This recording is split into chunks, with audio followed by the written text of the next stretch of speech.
let's start off here in Montana talking with Chance. Chance, you're with Allworth Money Matters. Good morning, gentlemen. My situation is as follows. Real quick, where in Montana are you in December? I live in Bozeman, Montana. Oh, nice. Beautiful. Good. All right, we're two retirees, age 69 and 60. Up until now, we've been do-it-yourself investors, thinking about possibly transitioning to an advisor, and I'm a little confused about the best way to pay the advisor. I understand the different ways to pay, but I don't know what would be best for us in our situation. Well, tell us a little bit about your situation. Our portfolio is $3.2 million, of which 1.3 is in a traditional IRA, 1.7 in a Roth, and 200,000 in a brokerage, cash on the sidelines outside of the investments is 150,000. So net worth of about, the investments valued at about 3.4 million plus the house and other assorted assets. So what would you advise me to do? You've got quite a bit in Roth. Yeah, so who's been advising you on the conversion, or do you run a pro forma for yourself every year? Well, 65, I retired, and we've been doing annual conversions to just top off the 24% tax bracket, and this next tax year will be the last one, and then I think we're going to start Social Security at 70 and the pension at age 70 as well. And how much will your pension be? Pension will be about $55,000 a year, and combined Social Security about $62,000 a year. So that won't be enough to live on. We're going to have to draw from our portfolio. And will your spouse start Social Security as well at that time? Yes, that's a combined amount. And you're the 69-year-old? Yes. You've done a great job. And how are your dollars allocated? What's the kind of percentage mix of? Well, right, 50% equities and 50% fixed income. Been that way for about the last 5 years now. And do you have more equities in the Roth or less? What's your thought on the allocation inside the allocation in terms of the vehicles? That's another question for another day, I suppose. The asset location is not quite where it needs to be, just because of the way the different vehicles have grown. So I don't have a real good handle on that. So that's what I'm hoping the advisor can assist me with. And who primarily does the management of the assets in the family, you or your spouse? Me, entirely. Entirely. So this is this is key. We had a call. I think it was July of this year. Someone had called, just like your situation. He might have been a few years older. Good health. He always did it 100%. His spouse never, and it seemed like he did a good job, but he was like, and we said, I think you need somebody that your spouse can get to know should something happen to you or when something happens to you. 2 weeks later, he died. 2 weeks later. Whoa. And another client knew who it was and was forwarded. I got an email. I don't know if I told you this story, Ben. You didn't. Yeah. The guy dies. And so 2 weeks later. They came and saw our firm. I don't know what happened. I don't know the rest of the story, but it was one of those things that was just kind of, no one gets out of here alive, right? We're all going to at some point die. You got 9 years spread between you and your wife. So he recognizes the need for an advisor. The question is, it's not just an advisor, one that your wife gets to know and feels comfortable with, which is key. And you probably want someone on the younger side.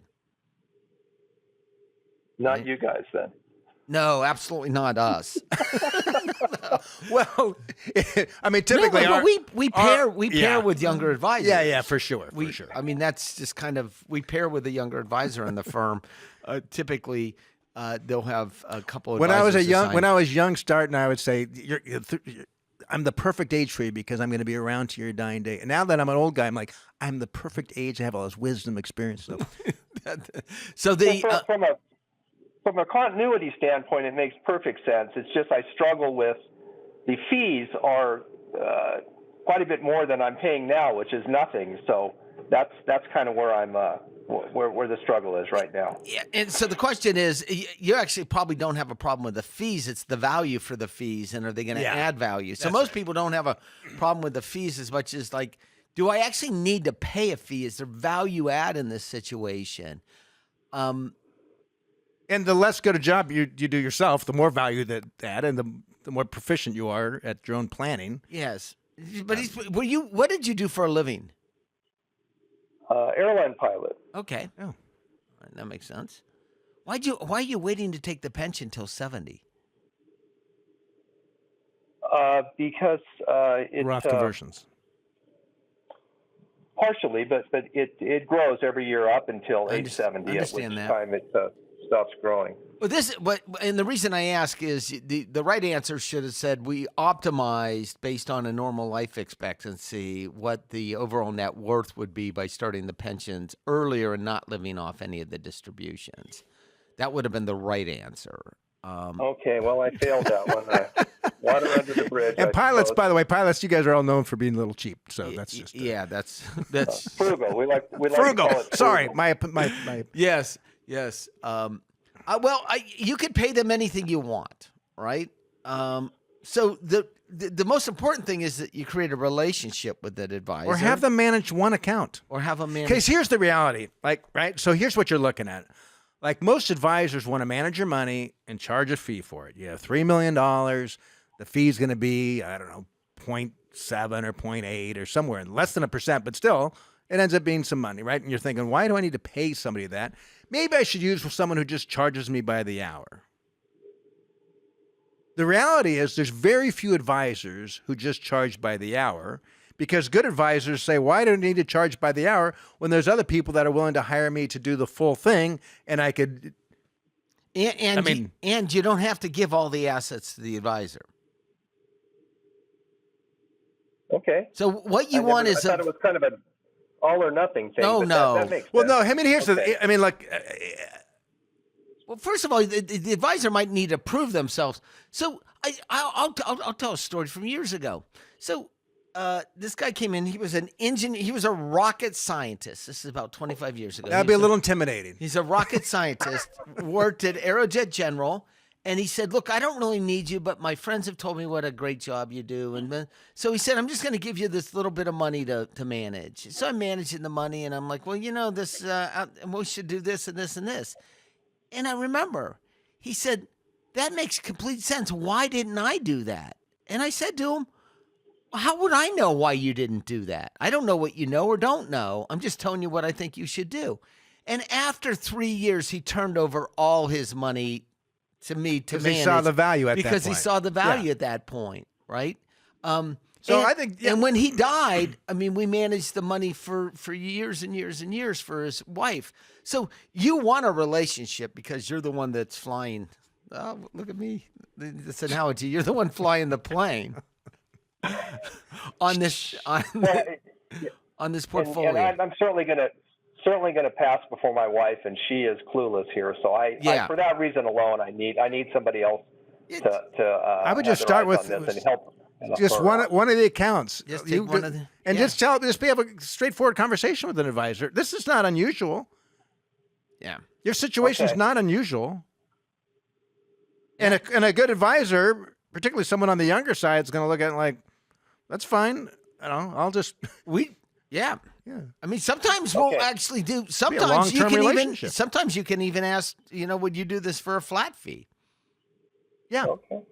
I've done it. Well, those are all great tips. But you want a fiduciary. But the most important thing is your wife needs to actually sit down with that advisor and get comfortable.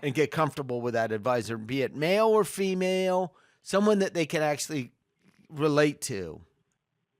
Because that's what you're doing is you're picking someone for you're picking a firm for the next 25 years. And I know I've told this story on the show before, but I'm going to tell it again. So this is a long time ago. I had a client, Let's call them Bill and Mary. And Bill would never bring Mary in. And I'd say, like, you need to bring Mary in sometime. Like, oh, yeah. Well, finally brings her in one day. He's doing horrible.